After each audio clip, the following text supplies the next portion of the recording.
নমস্কার, আপনাদের সঙ্গে রয়েছে আমি সৌমিতা। আপনাদের সবাইকে স্বাগত জানাচ্ছি অ্যাক্সলেপিয়া হেলথ ইউটিউব চ্যানেলে। আপনারা সকলেই জানেন অ্যাক্সলেপিয়া হেলথ ইউটিউব চ্যানেল মানে আমরা প্রত্যেক দিন স্বাস্থ্য সংক্রান্ত বিভিন্ন বিষয় নিয়ে আলোচনা করে থাকি। প্রত্যেক মঙ্গলবার আর শুক্রবার ঠিক সন্ধ্যে 6টার সময় আপনাদের সামনে যেমন স্বাস্থ্য আলাপন নিয়ে হাজির হই, ঠিক তেমনই প্রত্যেক রবিবার ঠিক সন্ধ্যে 6টার সময় আমি সৌমিতা দেশ বিদেশের বিভিন্ন ধরনের স্বাস্থ্য সংক্রান্ত আপডেট মানে হেলথ ক্যাপসুল নিয়ে হাজির থাকি। হেলথ ক্যাপসুলের নতুন একটা এপিসোডে আপনাদের সবাইকে জানাচ্ছি স্বাগত। একজন শিশু যখন জন্মাচ্ছে তখন তার ওজন সাধারণত দেখা যায় 2.5 কেজি, 3 কেজি বা কিংবা খুব বেশি হলে 3.5 কেজি হয়ে থাকে। কিন্তু এক্ষেত্রে শিশুটির ওজন ছিল 5 কেজি। আপনার স্বাভাবিকভাবে ঘটনাটাকে অবিশ্বাস্য মনে হলেও এই ঘটনাটা কিন্তু ঘটেছে শহর কলকাতাতে। শহর কলকাতার এনআরএস হাসপাতালে কিন্তু এই শিশুটি জন্ম নিয়েছে এবং এই শিশুটি জন্মানোর ক্ষেত্রে কিন্তু বেশ খানিকটা পরিশ্রম করতে হয়েছে চিকিৎসকদেরকে। ঠিক কী ঘটেছিল ঘটনাটি, সেই খবরের দিকে চোখ রাখা যাক। ডায়াবেটিসে আক্রান্ত মায়ের থেকে যখন সন্তান জন্ম নিচ্ছিল সেই সময়টাতেই সন্তানটির মাথা ঠুক করে বেরিয়ে এলেও আটকে গিয়েছিল কাঁধ দুটো। চিকিৎসার পরিভাষায় একে বলা হয় শোল্ডার ডিস্টোসিয়া। পরে ম্যাকারবার্টস ম্যানুভার নামের বিশেষ পদ্ধতিতে চাপ দিয়ে বাচ্চাটিকে বের করে আনা হয়।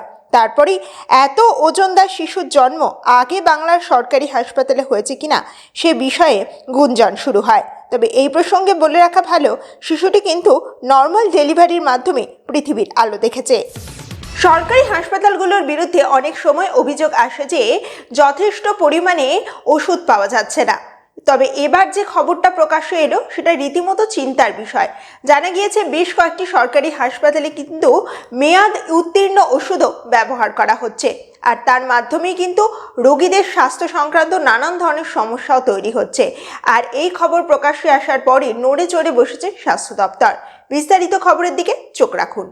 ইন্ডিয়ান পাবলিক হেলথ স্ট্যান্ডার্ড অর্থাৎ IPHS অনুযায়ী এবার মালদার প্রত্যেকটি ব্লক হাসপাতালে এসেন্সিয়াল ড্রাগ লিস্ট বা EDL কিংবা জরুরি ওষুধের তালিকা মেনে পর্যাপ্ত যোগান রাখার নির্দেশ জারি করা হয়েছে। হাসপাতালে যাতে মেয়াদ উত্তীর্ণ ওষুধ না থাকে সেটাই নিশ্চিত করতে মাসে 2বার করে ব্লক স্বাস্থ্য কর্তাদের কাছ থেকে সার্টিফিকেট সংগ্রহ করবেন মুখ্য স্বাস্থ্য আধিকারিকরা। মানুষের শরীর যাতে ঠিক থাকে সেই বিষয়কে নিয়ে কিন্তু নানান ধরনের পরীক্ষা নিরীক্ষার কাজ করছে ইন্ডিয়ান মেডিকেল কলেজের বিভিন্ন সরকারি এবং বেসরকারি হাসপাতালগুলো। আর্থারাইটিসে আক্রান্ত ব্যক্তিরা এবার আশার আলো দেখতে পাবেন। একটি মাত্র ইনজেকশন, আর সেই ইনজেকশনের মাধ্যমেই কিন্তু আর্থারাইটিসে যারা ভুগছেন দীর্ঘদিন ধরে তাদের অনেকটাই মুক্তি মিলবে। কিভাবে সেই ইনজেকশন কাজ করবে সেই খবরের দিকেই এবার চোখ রাখা যাক। গবেষকরা জানিয়েছেন বয়স বাড়ার সঙ্গে সঙ্গে শরীরে একটি বিশেষ উৎসেচকের মাত্রা বেড়ে যায়। এই এনজাইমটির নাম 15-হাইড্রক্সি প্রোস্টাগ্ল্যান্ডিন ডিহাইড্রোজেনেস অর্থাৎ 15-PGDH। বিজ্ঞানীদের ভাষায় এটি একটি জিরোজাইম অর্থাৎ বয়সজনিত ক্ষয় এবং প্রদাহ বাড়ায় এমন এনজাইম। গবেষণায় দেখা গিয়েছে এই উৎসেচককে ব্লক করতে পারলে হাঁটুর কার্টিলেজ নিজে থেকেই মেরামত হতে শুরু করবে। এবার শীতটা বেশ জাঁকিয়েই পড়েছিল, আর এই জুবুথুবু ঠান্ডার জন্য কিন্তু বহু মানুষেরই লাংস, হার্ট এবং কিডনির সমস্যা বাড়তে পারে। আর কারা কারা এই ধরনের সমস্যায় আক্রান্ত হতে পারে সেই বিষয়ে কিন্তু দিল্লির এইমসের বিশেষজ্ঞরা নানান ধরনের সতর্কবার্তা জারি করেছেন এবং একই সঙ্গে তারা জানিয়েছেন যে কিডনি, হার্ট এবং লাংসের যাতে কোনো ধরনের ক্ষতি না হয় তার জন্য কি কি বিষয় মাথায় রাখতে হবে। দিল্লি এইমসের গবেষকরা কি বলছেন সেই খবরের দিকে এবার চোখ রাখা যাক। এইমসের কার্ডিওলজি বিভাগের প্রধান রাজীব নারাং বলেছেন যে অত্যন্ত ঠান্ডা আবহাওয়া সরাসরি একজন ব্যক্তির রক্তচাপকে প্রভাবিত করতে পারে। এইমসের মেডিসিন বিভাগের প্রধান সঞ্জীব সিনহা জানাচ্ছেন যে ঠান্ডা বাতাসের সংস্পর্শে আসার ফলে শ্বাসনালী শক্ত হয়ে যেতে পারে এবং ব্রঙ্কোস্পাজম হতে পারে। বিশেষজ্ঞদের মতে এই ধরনের ঠান্ডা জারি থাকলে শরীরের দীর্ঘস্থায়ী রোগগুলো আরও অনেক জটিল হয়ে উঠতে পারে। কলকাতা হাওড়ায় জারি হয়েছে রেড অ্যালার্ট। প্যারাসিটামল থেকে শুরু করে অ্যাজিথ্রোমাইসিন এই প্রয়োজনীয় ওষুধগুলো কিন্তু একেবারে জাল ওষুধ হিসেবেই অনেক জায়গায় ব্যবহার করা হচ্ছে।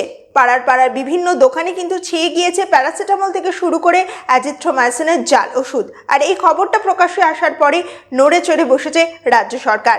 জারি হয়েছে বিশেষ নির্দেশিকা। বিস্তারিত খবরে চোখ রাখুন। কেন্দ্রীয় ড্রাগ কন্ট্রোল সম্প্রতি 4টি রাজ্যের বিভিন্ন ওষুধ সংক্রান্ত নির্দেশিকা জারি করেছে। জানা গিয়েছে হিমাচল প্রদেশ, মধ্যপ্রদেশ এবং পশ্চিমবঙ্গে বেশ কয়েকটি ফার্মাসিউটিক্যাল সংস্থার তৈরি করা ওষুধের মান পরীক্ষার মাধ্যমে ডাহা ফেল করে গিয়েছে। পাশাপাশি জাল ওষুধ বলে দাবি করা হয়েছে সিকিমের সংস্থায় তৈরি জাল অ্যান্টিবায়োটিক ট্যাবলেট অ্যাজিথ্রোমাইসিন 500। স্বাস্থ্য সংক্রান্ত আরও নানান ধরনের নতুন আপডেট জানতে অবশ্যই ফলো করুন আক্সলেপিয়া হেলথের ফেসবুক পেজ এবং আক্সলেপিয়া হেলথের ইউটিউব চ্যানেল।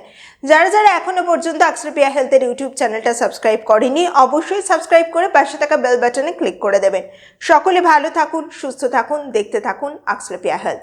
নমস্কার। আক্সলেপিয়া হেলথে রয়েছেন নানা ক্ষেত্রের বিশেষজ্ঞ ডাক্তার, যারা আপনার সমস্ত চিকিৎসা ঘটিত সমস্যার সমাধান করে দেবেন অনলাইন। মাত্র কয়েকটি ক্লিকে বুক করে ফেলুন ডাক্তারের অ্যাপয়েন্টমেন্ট। ডাউনলোড করুন আক্সলেপিয়া হেলথ। ভালো থেকো।